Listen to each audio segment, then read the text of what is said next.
성경 사도행전 제14장입니다.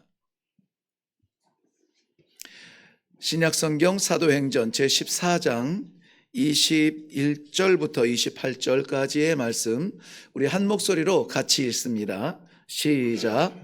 복음을 그 성에 전하여 많은 사람을 제자로 삼고 루스드라와 이고니온과 안디옥으로 돌아가서 제자들의 마음을 굳게 하여 이 믿음에 머물러 있으라 권하고, 또 우리가 하나님의 나라에 들어가려면 많은 환난을 겪어야 할 것이라 하고, 각 교회에서 장로들을 택하여 금식 기도하며 그들이 믿는 주께 그들을 위탁하고 비시디아 가운데로 지나서 밤빌리아에 이르러 말씀을 버가에서 전하고 아달리아로 내려가서 거기서 배 타고 안디옥에 이르니, 이곳은 두 사도가 이룬 그 일을 위하여 전에 하나님의 은혜에 부탁하던 곳이라. 그들이 이르러 교회를 모아 하나님이 함께 행하신 모든 일과 이방인들에게 믿음의 문을 여신 것을 보고하고 제자들과 함께 오래 있으니라. 아멘. 이 시간에 시온성가대 하나님 앞에 찬양 올려드리겠습니다.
아멘. 우리 하나님께 영광의 박수 올려드립니다.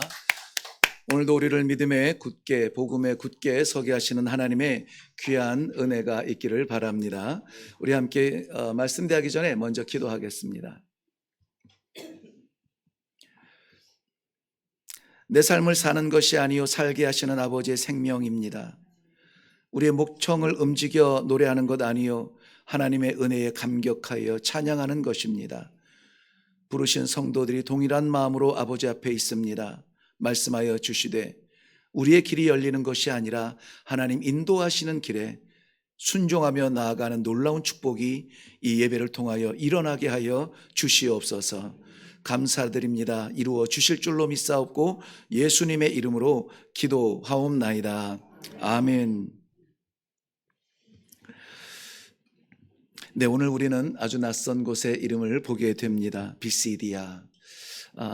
우리 24절 한번 보실까요? 비시디아 가운데로 지나서 밤빌리아에 이르렀다. 사도 바울의 1차 선교 여정을 보여주는 곳인데요.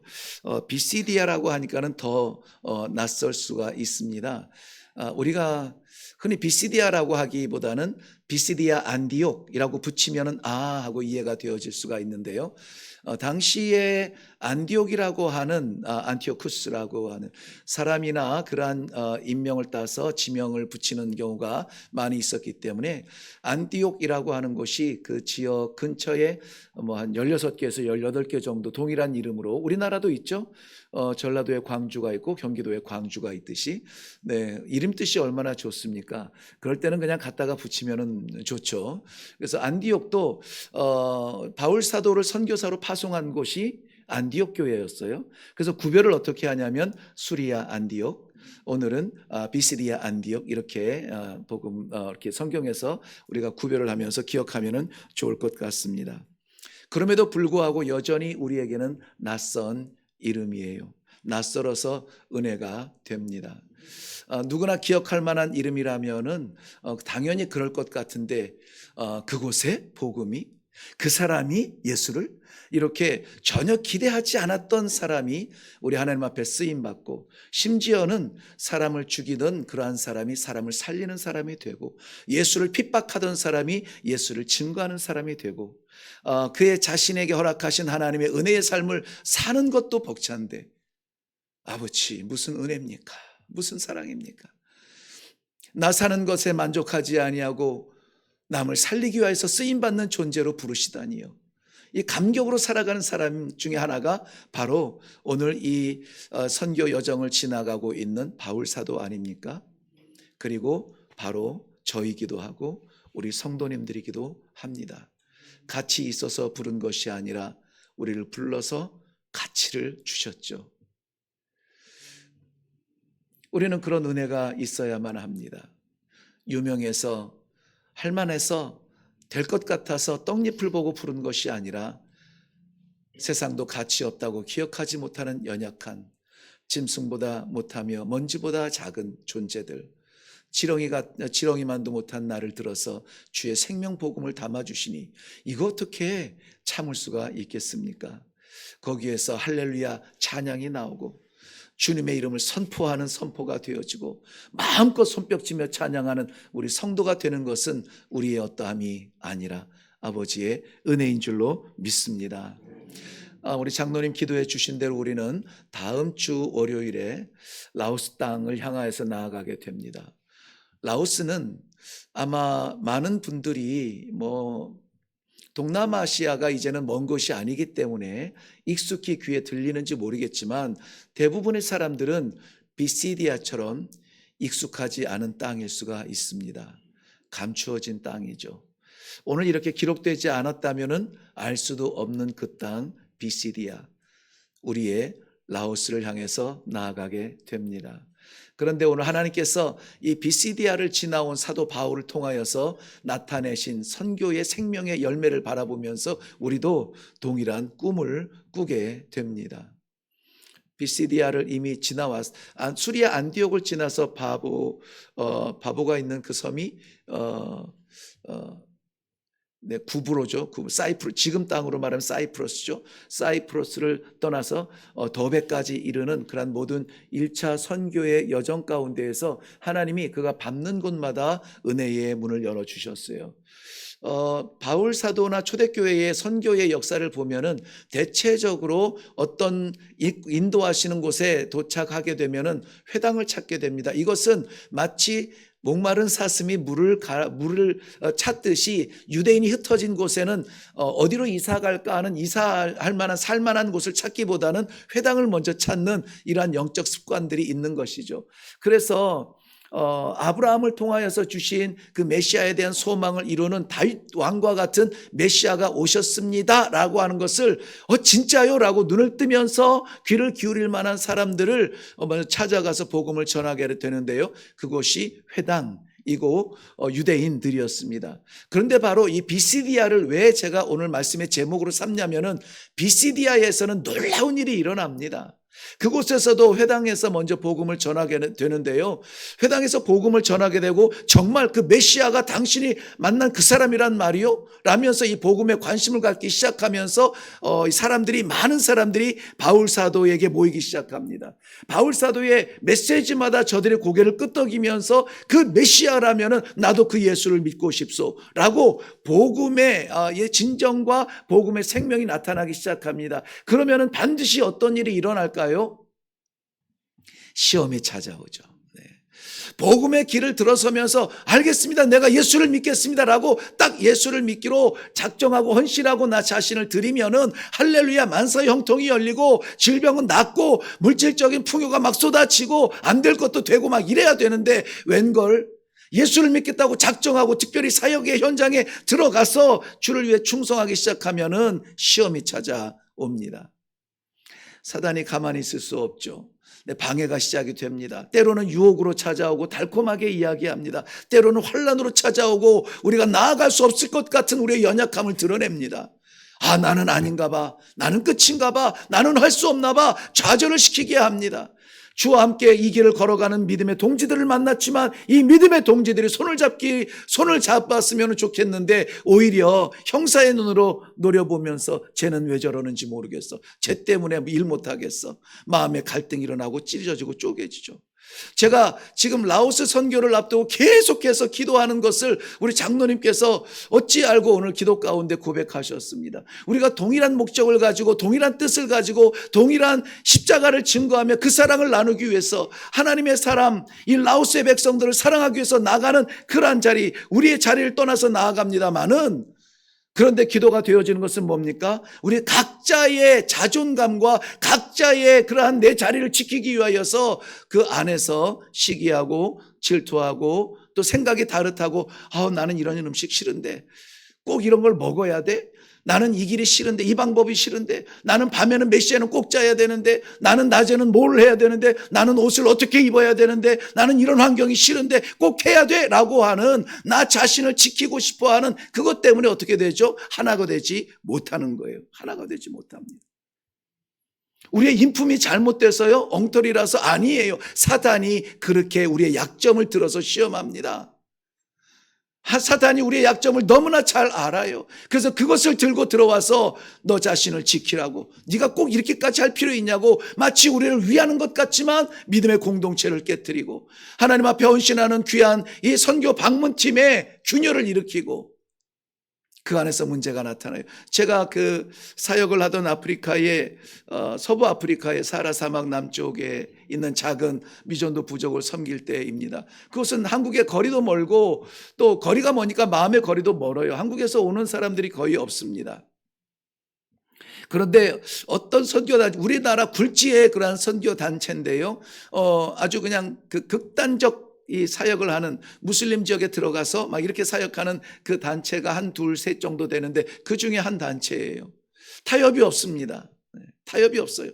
그런 단체에서 아니나 다를까 정말 그 무슬림 사역을 하고 그 복음의 끝단에서 사역하는 선교사님들과 함께 그 사역의 현장을 돕기 위해서 리서치하다가 이제 저희 사역지에 가도 되냐고 해서 이제 저희가 사람도 그립고, 네, 사람도 그립고 또 힘도 벅차고 하나님 앞에 기도하며 날마다 은혜의 삶을 산다고 하지만 누군가 동지가 있으면 좋겠다 하는 그리움이 있거든요. 그래서 그렇게 해서 이제 허락을 해서 같이 이제 사역을 하겠다고. 그분들은 보통 1년에서 2년 동안 훈련을 받습니다. 그리고 6개월 동안 이 단기 선교 2주 동안의 단기 선교를 위해서 정말 집중적으로 합숙하면서 훈련을 해요. 지금 우리가 이 선교팀이라고 말할 수 없는 것이 제가 선교 방문팀이라고 계속 강조하는 그러한 그 숨겨진 이해도 있는데요. 그렇게 아무튼 합숙하면서 훈련을 해가지고 그렇게 저희 선교지에 왔는데 결국은 딱 짜잔하고 천사처럼 나타난 그들의 모습을 보니까는 팔에는 햇빛에 반사되는 햇빛을 받아도 타지 않는 무슨 UV 처리가 됐다나 말았다나 팔토시를 여기까지 이렇게 끼고 아프리카의 눈빛에 이 눈 상할까봐 이 선글라스 시꺼매서 도대체 어디를 보는지 모르겠게 막 이렇게 거기에서 20년 사역을 하면서 살고 있는 우리도 선글라스를 안 끼는데 선글라스를 다 이렇게 막 하나씩 끼고 모자를 막 이런 멋쟁이 모자를 해서 그렇게 짠하고 나타난 거예요. 보따리 이건 선교사님 겁니다. 한국에서부터 가져왔어요 하면서 목포의 유명한 젓갈을 내려놓기도 하고. 이 방송을 보시면 안 될 텐데 상처가 될 텐데. 주여, 주여. 정말 제가 그 선교팀을 말하면 여러분들도 고개를 끄덕일 거예요. 진짜 목숨 걸고 사역하겠다고 헌신하고 훈련하는 그러한 단체임에도 불구하고 선교사가 그리울 거야라고 생각했던 것이 젓갈, 김치. 저는 김치 없으면 못 살아요. 그 사람 없인 살아도 이것 없으면 안 돼요. 이렇게 해서 싸가지고 오는데 마음이 좀 이렇게 철렁했어요. 아니 거기에서 있는 선교사는 어떻게 하면은 현지인과 같아질까? 어떻게 하면은 현지화될까? 있는 거 버리고 차고 있는 시계도 버리고 선글라스 버리고 이 로션 안 바르고 그냥 그들이 세수 안 하면 나도 안 하고 막 이렇게 같아지려고 애를 쓰고 몸부림치는 그러한 사이에 딱 들어와가지고 우리가 당신을 돕겠습니다 하고는 팔토시 이따시만한 걸 끼고 막 이렇게 나타나니 이거는 왜냐면 알죠. 왜냐면 그분들은 잠깐 왔다가 가는 건데 이 잠깐 때문에 나머지 여생을 포기할 수 없잖아요. 그게 포기가 되는지 포기인지는 모르겠지만은 그런데 그 사역은 현지를 중심으로 생각을 해야 돼요. 그러니까 나의 어떠함을 계산하는 순간 우리는 선교가 망하기 시작하는 겁니다. 나의 어떠함은 생각할 필요도 없어요.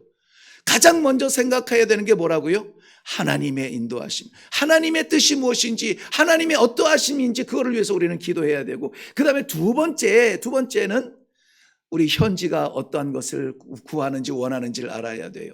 그리고 마지막에 정말 우리가 여분이 있다면은 내가 어떠한지를 알아야 돼요. 왜냐하면 내가 어떠한지를 알아야 기도가 되어져요.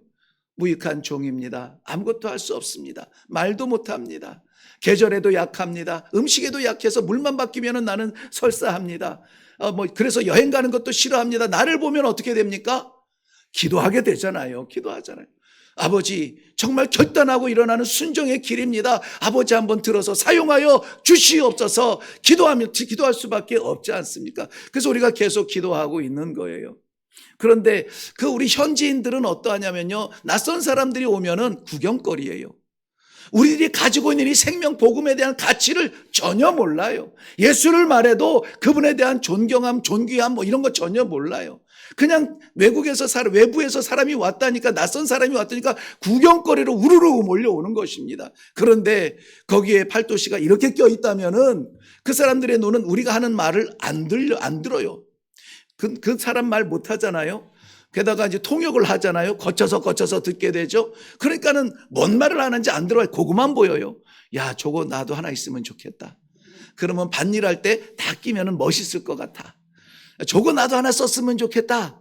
그러면은 눈부신 대낮에 나갈 때에도 가서 일할 수 있을 텐데 뭐라 그러는지 안 들려요. 안 들려. 그러니까는 우리가 가면은 어떻게 해서라도 우리 현지와 같아지려고, 현지의 모습과 독특하게 눈에 띄지 않으려고 몸부림을 쳐도 우리는 티가 난다니까요. 한국 사람들 좀 잘생겼습니까? 좀 이쁘게 생겼습니까? 가면 연예인이라는데. 그래서 우리가 어떻게 해서라도 이러한 모양으로 우리를 위장하지 아니하고 가능하면 이 짧은 시간에 3박 5일 동안에 나를 살리신 하나님의 복음을 증거하기 위하여서 아버지 어떻게 하면 좋습니까? 기도하며 준비하며 기다리며 나아가는 것, 이것이 현장을 살리는 우리들의 사명인 줄로 믿습니다.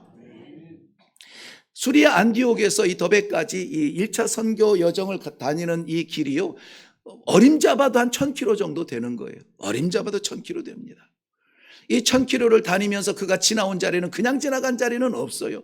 그가 지나가면서 특별히 오늘 이 비시디아 같은 곳은 하나님께서 바울 사도를 통하여서 그 안에 복음의 씨앗이 떨어지게 하고 자라게 하시고 그 안에서 제자가 일어나고 하나님의 영광을 위해서 헌신하겠다며 자신을 드리는 사람들이 나타나는 그 자리가 비시디아, 우리의 라오스. 이게 다음 주가 이제 월요일 날 출발하기 때문에 다음 주에 이제 파송 예배 가운데 이 설교를 하면은 좋겠다는 생각이 계속 들면서도 그때는 너무 때는 늦으리. 이제 내일 가는데 이제 알아서 뭐 하겠어요. 그래서 제가 명절이 껴있음에도 불구하고 명절 설교를 안 하고 오늘 이 비시디아, 우리의 라오스, 그곳을 향하여서 하나님께서 갖고 계신 계획을 이루고자 우리 합심하여 기도해야 됩니다. 명절 잊으세요. 제가 그 일부 예배 때 얘기했나? 나는 이 명절 왜 없었으면 좋겠어요.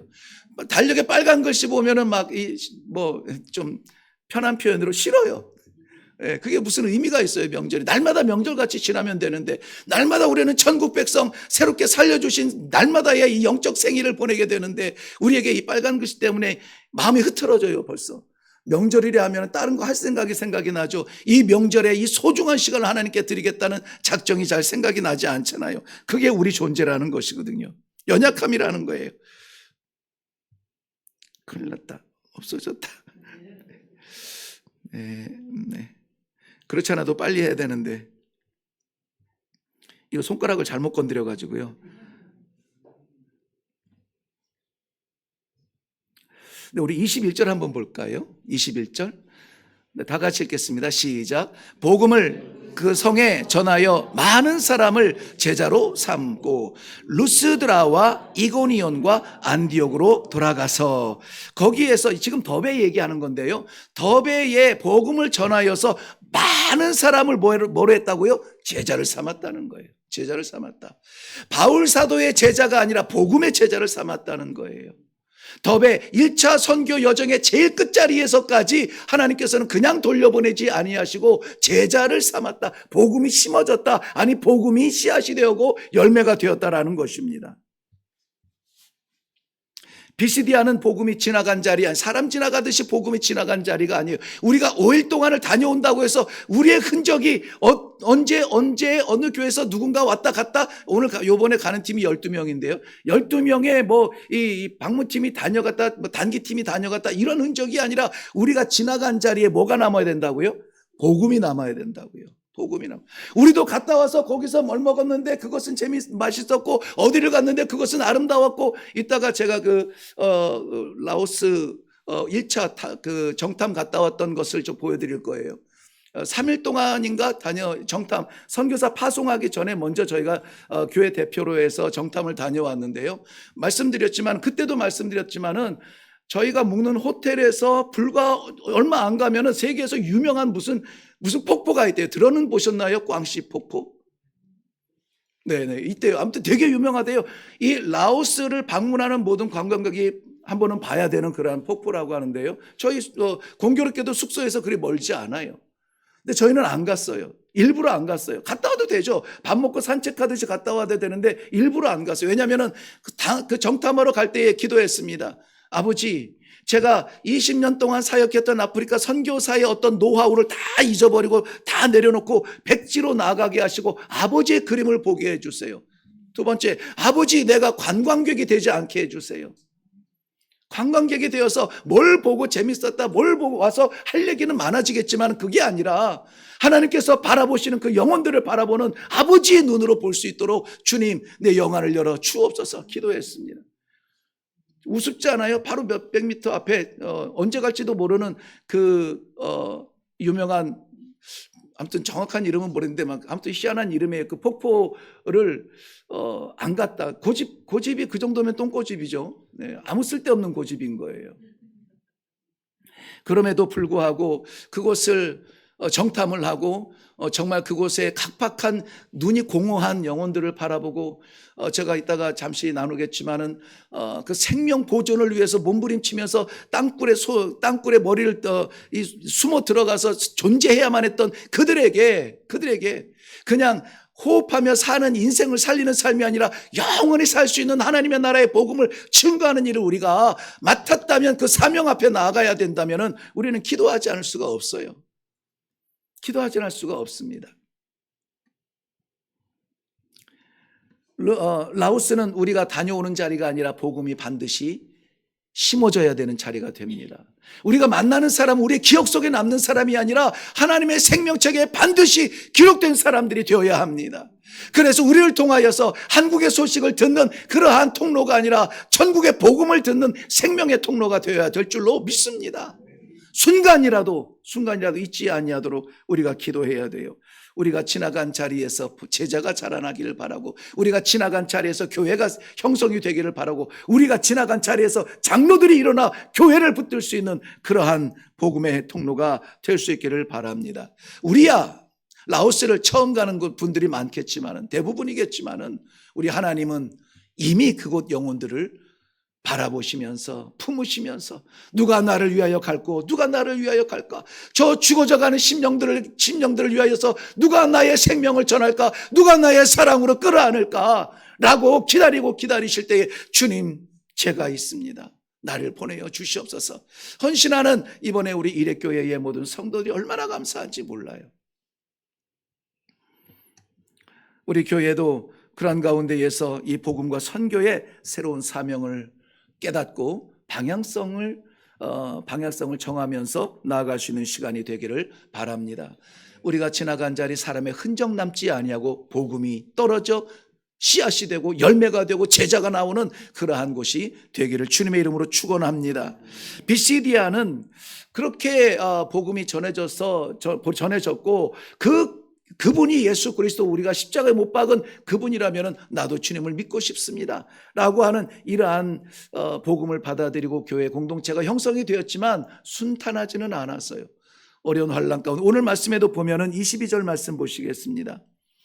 제자들의 마음을 굳게 하여 이 믿음에 머물러 있으라 권하고, 또 우리가 하나님 나라에 들어가려면 많은 무엇을? 환난을 겪어야 할 것이라 라고 말씀하고 있습니다.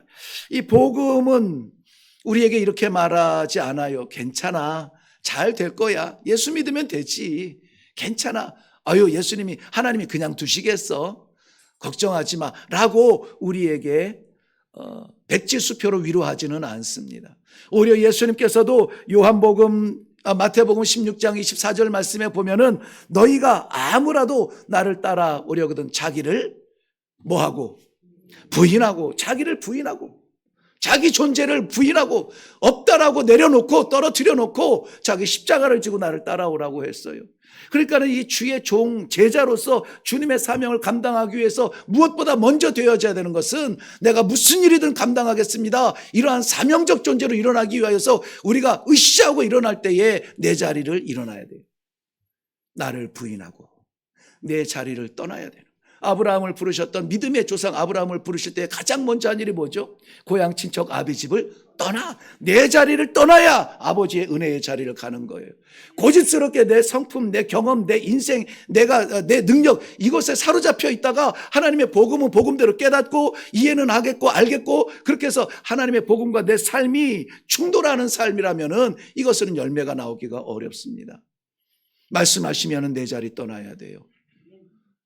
내가 원래 이런 사람이에요, 그거 내려놔야 돼요. 원래 이런 사람도 하나님께서 쓰시는 도구로 바뀌어야 되는 거예요. 아시잖아요. 트리플 A형, 말도 잘 하지 않고 그냥 내 소망이 있다면 나 혼자 보내는 유일한 시간, 산속에 들어가서 혼자 하루만, 제가 그 낚시를 굉장히 사모한다고 했잖아요. 네. 낚시 해봤냐? 안 해봤거든요. 네. 근데 TV에서 보는 그 낚시하는 분들의 그 고독함이 나는 너무 좋은 거예요. 말도 안 해. 주변에 누가 있으면 안 돼요. 조용하게 그냥 낚싯대 탁 던져놓고 물만 바라보고 있는 거예요. 너무 부러워요. 그 시간을 좀 보냈으면 좋겠어요. 게다가 요즘은 제가 알고 있던 그러한 낚시터가 아니에요. 나만을 위한 또 이 방갈로라고 해야 되나요? 나만을 위한 텐트도 딱 뒤에 쳐져 있고요. 고기 못 잡아도 괜찮아요. 라면 끓여달라면 다 끓여준다는 거잖아요. 어쨌든, 이렇게 사람 만나서 막 이렇게 말하고 하는 걸 좋아하지 않아요. 근데 우리 교회에서 누가 말 제일 많이 할까요? 인간적으로 죽겠어요. 왜냐하면은 이렇게 말을 많이 하면은 하나님께서 그 많이 말한 것 중에서 진리를 찾아서 이렇게 따진다고 하는데 큰일 났지 뭐예요. 나의 어떠함이 아니에요. 여러분 정말 고백합니다. 저는 혼자 있는 거 좋아하고 침묵하는 거 좋아하고. 그래서 이 침묵이라는 단어 얼마나 좋아하는지 몰라요. 집에 가면은 피곤하기도 하지만 집에 가면 한마디도 안 합니다. 물어보는 거나 대답을 하지. 그런데 우리 교회에서 말을 제일 많이 하는 사람이 됐고요. 아프리카에서도 말을 제일 많이 하는 사람이 됐고요. 이게 웬일입니까? 웬일입니까? 근데 너무 감사해요. 내가 포기되어주고 나라는 존재가 잊혀진 그 자리가 나는 너무 감사해요. 내 자리를 떠나니까 아버지의 은혜의 자리에 있더라고요. 내 능력을 포기하니까 하나님의 사랑의 능력을 맛보겠더라고요. 내가 할 수 있는 일을 내려놓으니까 하나님이 하시는 일을 맡기시는 일을 감당하겠더라고요.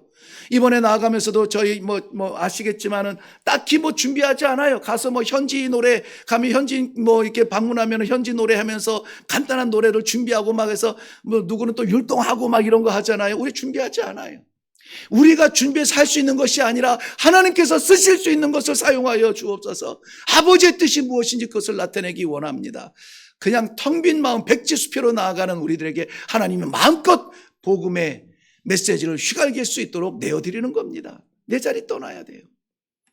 누군가 가슴이 찔리겠지만은 나는 이 한식 없으면 못 살아요 해가지고 굳이 싸가겠다면 저는 안 말리기는 하겠는데 진짜 나는 그거 없으면 죽을 줄 알았는데 오히려 이제까지 맛보지 못했던 것을 맛보았어요. 라오스 또 가고 싶어요 하는 그러한 고백이 나올 수 있지 않을까 기대를 합니다. 내가 내 자리를 떠나야 합니다. 내 능력을 포기해야 돼요. 라오스 선교가 우리의 여행이 돼서는 안 됩니다.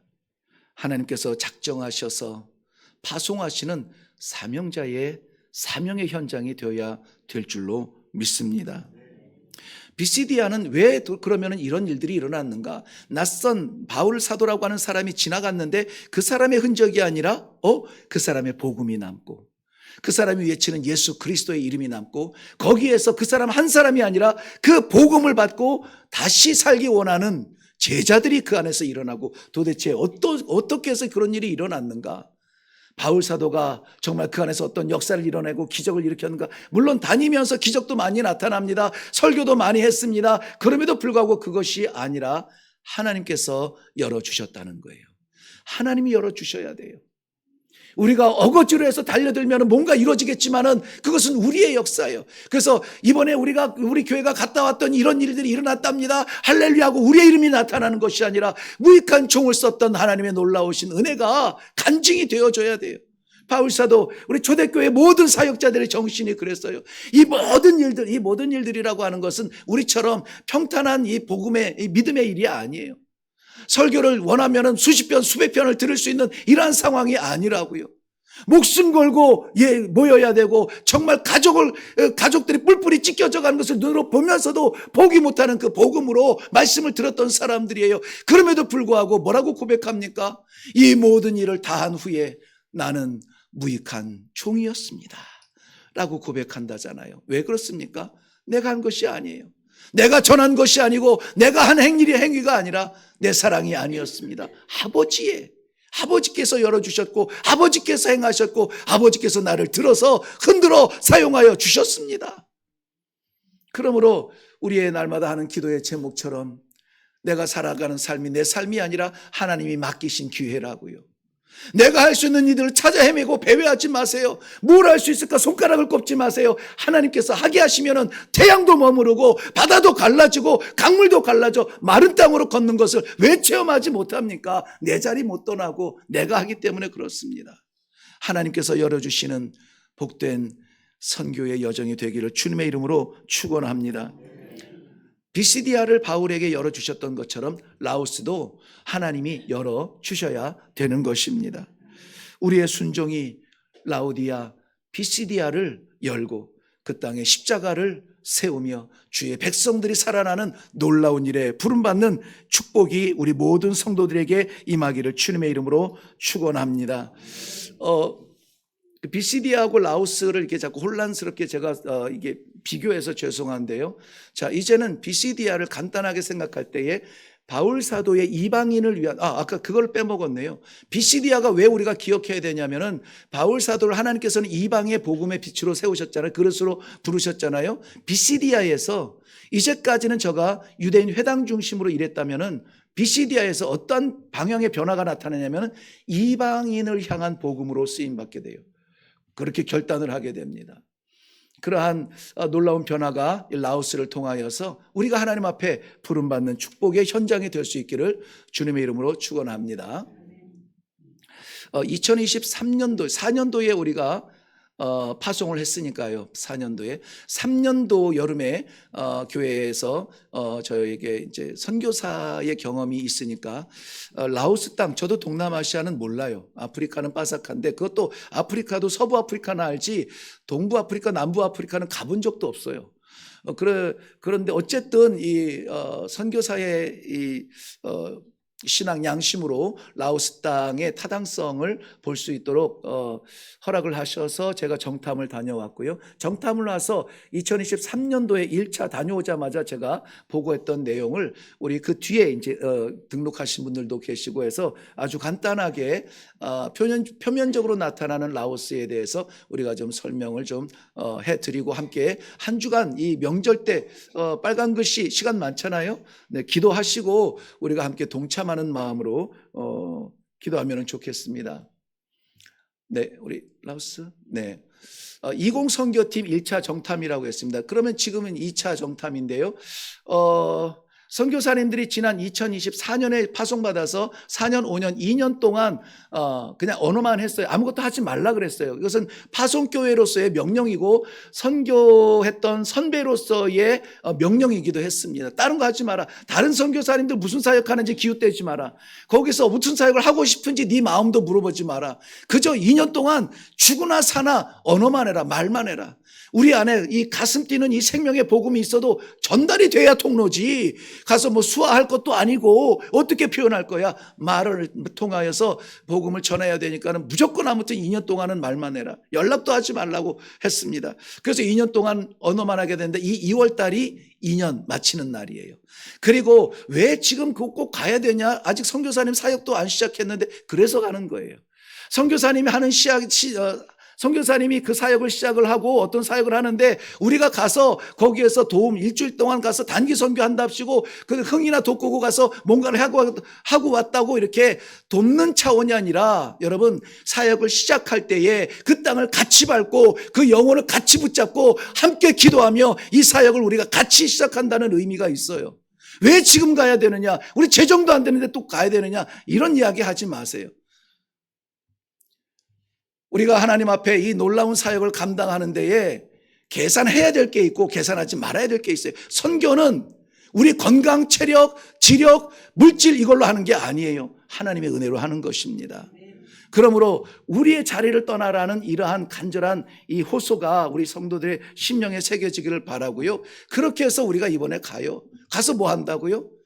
새로운 사역, 시작할 사역을 위해서 선교사님 혼자가 아닙니다. 선교사님 딱 던져놓고 우리는 이 상현동에서 맛집 찾아다니면서 살지 않을게요. 우리가 본 땅이니까, 우리가 만난 사람들이니까 우리가 함께 열린 이 사역을 위해서 기도할게요. 동참, 동행의 의미로 이번에 가는 거예요. 더 기도해야 되겠죠. 만약에 우리 선교사님이 사역하고 우리가 거기에 가서 돕는 단기 선교라면은 우리는 소식만 받으면 돼요. 무슨 일 하고 있어요? 몇 명 모였어요? 이런 거 소식만 받으면 돼요. 선교는 선교사가 하는 거니까. 아니잖아요. 아니잖아요. 우리와 동떨어진 그러한 사생아가 아니잖아요. 우리가 하나님의 동일한 마음을 가지고 그래서 이번에 우리 가는데 그리스도의 마음을 본받아 하나님의 사랑으로 나아가게 하여 주시옵소서. 기도하고 있지 않습니까? 우리 열정 아닙니다. 목사의 열정 아니에요. 자기가 선교사 했으니까 선교하겠지가 아니란 말이죠. 교회는, 성도는 복음을 증거하며 세상 끝에 하나님의 생명 복음을 증거하는 사명 외에는 없는 겁니다. 그래서 그때에 이걸 제가 오늘 이제 함께 나누기 위해서 살펴보았는데요. 그때의 감정이 막 떠올라요. 그때 만났던 사람들이 떠오릅니다. 잊었던 사람들이 떠오르고 뭐 아직은 몰라요. 아직 저하고는 얘기도 안 해봤어요. 무슨 사역을 할지도 몰라요. 근데 이제 가서 함께 그 사역을 같이 나누고 우리가 함께 기도하고 말씀 가운데 정말 그 길을 걸을 것인지 나누게 될 것입니다. 라오스. 네. 한국 파란색으로 평화의 나라 대한민국에서 비행기를 타고 동남아시아를 가게 되면은 지도에서는 동남아시아인데 우리로 봐서는 서남이네요. 남쪽에 있네요. 네, 동쪽으로는 베트남이 있고요. 서쪽으로는 태국 있고 남쪽으로는 캄보디아가 있고요. 북쪽으로는 미얀마와 중국이 있습니다. 그래서 갇혀져 있어요. 존재감이 별로 없어요. 그냥 우리 동남아시아 하면은 뭐 베트남, 태국 너무 잘 아는데 라오스 잘 모르잖아요. 네, 그런 것처럼 갇혀져 있어서 항구가 없으니까는 여러 가지 이렇게 좀 위축된 게 많습니다. 항구가 없으면은 일단 경제 발전이 더뎌요. 반절 이상은 더딥니다. 왜냐하면 해외에서 뭔가를 가져올지라도 베트남의 항로를 빌리든지 항구를 빌리든지 태국의 항구를 빌려야 되는데 이 관세나 이런 세금이 엄청나요. 아주 엄청나요. 네, 그래서 그러한 가운데 라오스가 저 가운데 딱 갇혀 있고요. 인구는 2001년 당시 21년 당시에 742만 명, 면적은 2,360. 종교는 저희가 사회주의입니다. 우리가 흔히 말하는 공산주의의 모태인데요. 사회주의인데 종교에 자유가 있다 이렇게 명시는 하고 있지만은 외국인이 자기네들끼리는 괜찮은데요. 외국인이 현지인에게 복음을 전할 수는 없습니다. 바로 추방이고 체포가 됩니다. 그래서 선교사님들이 선교사라고 말하지 못하고 그냥 선생님, 사장님 이러면서 지내요. 네. 그렇지만은 전체적인 나라의 배경은 색깔은 불교예요. 뭐 골목마다 불상이 있고 뭐 여기저기 향이 피어서 불상이고 왜 그러냐면 베트남도 그렇고 태국도 마찬가지예요. 불교권이 강합니다. 라오스 공식 명칭은 인민민주공화국이고요. 세 왕국이 있었습니다. 비엔티엔 왕국, 지금 수도죠. 루앙프라방 왕국 북쪽이죠. 참바싹 왕국 남쪽이죠. 이 세 왕국을 통합하고 연합해서 1353년에 란쌍 왕국이라고 하는 그러한 연합국이 되었죠. 1883년에 프랑스의 식민지였고요. 1944년에 일본 제국의 식민지가 되었기도 했습니다. 1947년에 독립이 되었습니다. 그리고 드디어 1975년에 베트남 전쟁이 발발을 하게 됩니다. 베트남 전쟁, 라오스인데 왜 베트남 전쟁하고 연관이 있냐면은 보셨듯이 동쪽이 베트남이에요. 가늘고 길죠. 거기에 바로 붙어 있는 이 라오스의 영향을 받지 않을 수가 없다는 것이죠. 네, 한번 볼게요. 네, 1964년에서 1973년까지 약 9년, 10년의 전쟁 가운데 50만 차례, 이게 뭐냐면 비행 공습이에요. 비행 공습. 육로로는 연합군이 들어오질 않아요. 왜냐하면 정글 속에 들어가면 들어갈수록 정글에 익숙한 베트콩한테 먹히기 때문에 연합군들이 우리나라 그 따이안, 예. 저랑 시대가 비슷하신가 봐요. 네. 따이안이 아니면 정글에 들어가려고 하지도 않아요. 그래서 이 정글 속에 들어갈 수 없기 때문에 쉬운 방법으로 점령하는 방법이 폭격이잖아요. 그래서 50만 회, 50만 회. 2억 7천만 개, 뭐가 2억 7천만 개일까요? 포탄이에요. 포탄이 떨어집니다. 2억 7천만 개의 포탄은 약 200만 톤. 200만 톤이에요. 200만 톤으로 쏟아 붓는 거예요. 나중에 보여드립니다. 그것을 지금 200만 톤이 쏟아진 라오스의 그 폭파의 현장을 100년 동안을 치워도 다 치우지 못한대요. 100년. 지금도 불발탄이 나와요. 그래서 지금도 수십 년 됐는데도 지금도 불발탄이 나오고 그거 다 이제 겉모습 보니까 다 녹슬었죠. 뭐 땅속에 박혀 있고 물속에 있으니까 다 녹슬어 가지고 이제는 괜찮겠지 놀다가 발목 나가고 손 날아가고 지금도 그런 사상자가 나온다는 거예요. 그러한 가운데에서 몽족을 주목하고 있습니다. 몽족. 이 몽족은 어떤 적이냐면은 베트남 전쟁, 베트콩과 공산주의를 배경으로 한 베트콩과 남쪽 민주주의 연합군을 배경으로 하는 베트남의 그러한 전쟁이 일어날 때에 이 공산주의는 안 된다, 자유주의가 들어와야 살 것 같다 해서 베트남 이 연합군의 편을 들어서 통역도 해주고 그들의 길을 안내를 해주고 했던 그 족이 누구냐면은 몽족, 산골에 저 산야에 사는 그러한 족들이에요. 그래서 그때의 연합군의 편을 들었다고 해서 이제 독립이 그 전쟁이 끝나고 나서 이 모든 이 라오스의 다른 모든 사람들한테 우리나라 옛날에 빨갱이 앞제비, 일본 놈 앞잡이 이런 식으로 몽족이 그렇게 아주 뭐라고 하죠? 붉은 타일을 매게 됩니다. 그래서 이들은 더 위축되고 숨어들어요. 종족의 수는 굉장히 많아요. 지금 영향력이 점점 풀려지고는 있다고 제가 알고는 있는데요. 아직도 그럼에도 불구하고 이들에게는 소망이 있다는 거예요. 왜? 연합군을 통해서 미국의 병사들을 통해서 그리스도를 만나는 거예요. 전쟁 속에서 살고자 가면은 통역해주면은 밥을 더 얻을 수 있으니까, 길을 안내해주면은 그래도 빵이라도 하나 먹고 올 수 있으니까 그 일에 부름받았다가 예수 그리스도를 만난 사람들이 있다는 거예요. 그래서 지금 태국이 완전히 기독교에 대해서 철통처럼 막혀져 있지만 몽족은 소망의 빛으로 점점 그리스도인들이 나타나고 있다는 것입니다. 네, 지금 이게 아까 그 라오스 지도죠. 위에 머리카락처럼 이렇게 크게 있고 꽃처럼 있고 밑에 갈대처럼 이렇게 내려가 있죠. 빨간 표시가 뭐냐면은 포탄이 직접적으로 투하됐던 그 자리예요. 라오스의 지도화면은 저 빨간색밖에 없어요. 그러니까 포탄이 전국적으로 쏟아진 거예요. 특별히 왜 이 라오스의 이 동쪽으로 집중돼 있고 서쪽은 조금 비어 있을까요? 베트남이 동쪽에 있었다 그랬잖아요. 그리고 베트남의 산맥이 내려가고 또 다른 산맥이 태국이 아니라 라오스가 아니라 베트남의 산맥과 라오스의 산맥이 만나요. 그래서 그냥 선을 그어서 국경인 것이지, 그래서 베트남에서 산속으로 들어가면 라오스까지 넘어올 수밖에 없는 상황이에요. 그러니까 그쪽으로 그냥 이 연합군들은 그냥 그쪽으로 다 쏟아 부으면 다 알아서 끝나겠지 하고 쏟아 부은 거예요. 1964년부터 1974년까지. 제가 그랬습니다. 저 땅을, 자료를 제가 이제 좀 찾으면서 이것을 보는데 정말 저것이 포탄 떨어져서 이 라오스 백성들의 피 뿌린 그 땅덩어리가 아니라 저 땅이야말로 예수 그리스도의 십자가의 보혈이 필요한 땅이다라고 기도하기 시작했어요. 그래서 아까 숫자도 모르겠는데요.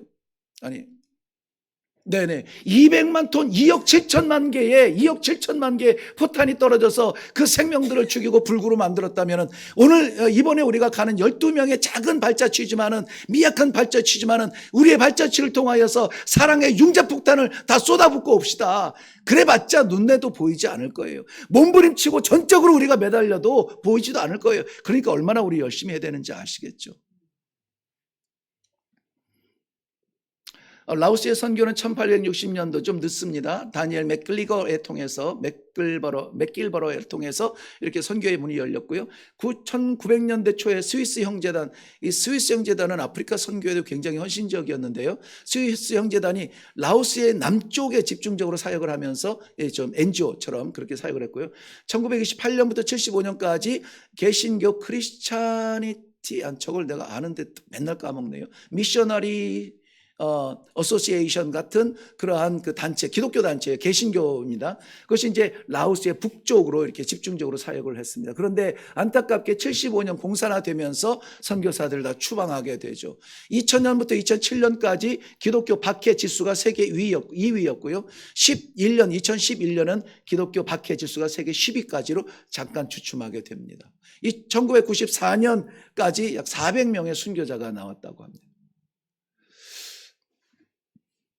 선교적 방향을 보면은 새로운 접근, 인재 양성, 한국에 대한 관심이 굉장히 많아졌다는 것은 우리 민족성을 의시될 것이 아니라 하나님께서 쓰시기 위한 우리의 반짝 빛나는 축복인 것이에요. 이거를 복음으로 잘 써야 되겠죠. 인재 양성을 위해서 우리가 기도해야 됩니다. 종족 여전히 그 안에는 종족별 구별이 있어서 아주 굉장히 어느 마을에 들어가면은 그거는 이장이라고 하더라고요. 우리 아프리카에서는 추장 아마 그 역할을 하는 것 같아요. 전부 다 보고가 되는 거예요. 보고가 되고 관리가 되고 간섭이 되어지는 그러한 종족 중에서 복음이 들어가기 어려운 그러한 종족들, 복음을 만난 적이 없는 그러한 종족들을 위해서 우리가 사명을 감당해야 될 줄로 믿습니다. 그래서 지금 이미지 개선은 나오겠지만은 라오스에서 기독교는 서양 종교예요. 서양 종교. 왜? 코쟁이 선교사들이 와서 세운 게 십자가거든요. 거기에 좋다고 가서 이제 믿기 시작한 것이 이제 기독교란 말이죠. 아프리카도 마찬가지예요. 왜 기독교가 힘을 못 얻냐면 그건 서양 종교. 교회 간다 그러면은 저 서양 사람들한테 붙어서 뭐 좀 얻어먹으려고 가는구나. 이렇게 그냥 딱 비하해 버린다는 것이죠. 그래서 이 이미지 개선이 필요해요. 정말 우리가 사람 중심이 아니라 복음 중심, 하나님의 백성으로서 우리가 하나 된 것을 알려줘야 돼요. 우리가 마치 문화적 우월감을 가지고 선진국 대한민국에서 후진국, 중진국, 개발도상국 라오스에 가서 우리가 도와줄게, 필요한 거 없어, 이런 것 가지고 세상적인 걸로 채우려고 하면 안 돼요. 그들과 우리가 다른 것은 딱 하나예요. 딱 하나. 뭐죠? 우리에게는 복음의 기회가 있었고 저들에게는 복음의 기회가 없는 거예요. 그러니 우리가 나눌 수 있는 것은 물질의 기회가 아니라, 문명의 기회가 아니라, K-팝의 존재가 아니라 하나님께서 나를 살게 하신 이 복음의 기회를 나누는 것밖에 없어요. 그것 말고는 다 똑같아요. 우리 다양한 삶이 다 똑같이 복음 안에서 형제 자매 된 것처럼 라오스도 복음 안에서 형제 자매가 될 수 있도록 우리의 이 기독교에 대한 모양을 좀 바꿔야 되는 것이죠. 또 NGO, 비즈니스, 제자훈련 많은 것을 하고 있는데요. 어쨌든 본질은 잃어버리면 안 됩니다. 네, 설명드린 부분이죠. 이미지 개선 미국 종교, 미국 선교사에 의해서 했고요. 공산화로 인해서 이제 추방되기도 하고 탈출하기도 하는데, 남겨진 오늘 말씀에 나온 제자들처럼 양육되어지는 제자가 우리는 끝까지 기도해야만 됩니다. 많은 종족들이 있습니다만 어쨌든 저에게는 몽족이라는 말이 마음이 붙었어요. 그래서 그들을 위해서 기도하는데요. 특별히 이제 루앙 프라방이라고도 하는데요. 거기에는 수파누웡 대학이 있어요. 포스코에서 세웠대요. 네. 대도시는 아니에요. 아주 작은 아주 조그만 도시인데요. 거기에 대학을 포스코에서 세웠대요. 그러니 거기에서는 일단 이 한국에 대한 호감들이 있고, 특별히 우리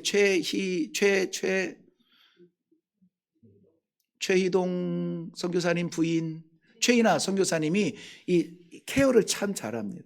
네, 그런 일에 좀 쓰임 받았으면 좋겠다는 생각이 들고요. 네, 저 모든 부족들이 종족들이 복음 안에서 하나가 되기를 바라고요. 우리 한국 선교사님들이 하는 사역들은 대체로 교육 사역, NGO 사역, 비즈니스 사역을 합니다. 카페나 이런 것들을 통해서. 그렇지만은 이것보다 이러한 것들은 그야말로 그냥 존재하기 위한, 쫓겨나지 않기 위한 그런 바닥이에요. 그러나 그런 것들을 통하여서 결국은 이루어야 되는 것은 현지의 제자들을 양육하고, 또 그곳에서 선교사가 나오기까지 우리가 힘을 써야 되는, 그런 집중해야 되는 그런 사역이 있어요. 그런데 비즈니스, 우리 한국에서도 이 비즈니스 하기 너무 어렵잖아요. 외국인으로서 비즈니스 하기가 쉽지는 않습니다. 그래서 뭐가 문제냐면, 비즈니스 하다가 망하면 어떡하지? 이게 아니라 비즈니스 하다가 정체성을 잃어버리면 어떡하지? 네, 선교사의 정체성을 끝까지 지키면서 복음의 삶을 살 수 있도록 우리가 기도해 주어야만 됩니다. 네, 이번에도 그래서 우리가 준비하는 것 너무 게으른 준비가 아닌가 싶겠지만은, 우리가 대신에 기도 열심히 하고 하나님의 인도하심을 사모하며 나아갈 때에 하나님께서 우리를 통하여서 하나님의 백성들을 만나게 하시고 그 땅에 하나님의 나라가 세워지기까지 포기하지 아니하는 아버지의 사랑을 실현하려는 귀한 통로가 되게 하여 주실 줄로 믿습니다. 우리의 비시디아 라오스를 위해서 이 한 주간 동안 특별히 기도해 주시면 감사하겠습니다. 기도하겠습니다. 하나님께서 만나게 하신 귀한 라오스의 영혼들, 아버지 나와 상관도 없는데 갈 것 같지도 않은데 평생 안 가볼 것 같은데 그들을 위하여서 기도하게 하시니 이게 무슨 은혜입니까? 그들을 위하여서 헌신하게 하시니 무슨 사랑입니까? 하나님 아버지 세상에서도 보이지 아니하는 우리 장로님 기도하셨던 것처럼 이 3층 계단을까지 올라와야 만날 수 있는 이 공간에서 만나는 귀한 믿음의 동지들, 이들이 하나님 이 세상에서 무명처럼 보내지만 우리 하나님께서 선교를 위해서 쓰시는 유명한 사람들이 다 되어서 선교만 생각나면은 이래교회를 얘기해야 돼. 이래교회 성도들한테 이야기해야 돼. 그렇게 기도 가운데에서 하나님의 복음의 지경이 넓어지고 하나님의 영혼들이 살아나는 놀라운 축복의 현장들이 될 수 있도록 하나님 도와 주시옵소서. 나를 잊어버리고 나를 버리고 하나님의 나라가 세워지며 하나님의 말씀에 인도하심을 따라 순종하는 주님의 귀한 선교의 동역자들이 다 되게 하여 주시옵소서. 감사드리며 예수님의 이름으로 기도하옵나이다. 아멘.